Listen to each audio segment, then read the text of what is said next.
unless you measure, like if you don't track, you don't care. Here's the tactical steps. Collect data first. So you implement a data step where you collect data for people day 1, day 30, day 60, day 90, at the end of the program or whatever your implementation is. You track data throughout. Number 2 is you keep improving things until the data becomes compelling. And number 3 is how do you actually present that data? So there's 4 variables that matters when you're presenting the data.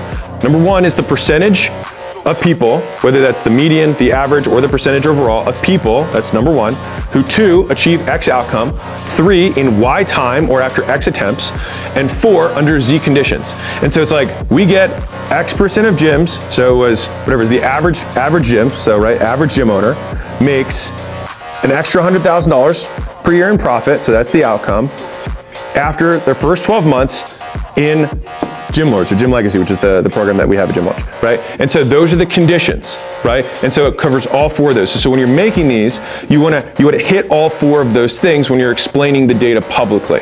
And I will say that the fewer conditions you have, the more compelling it is.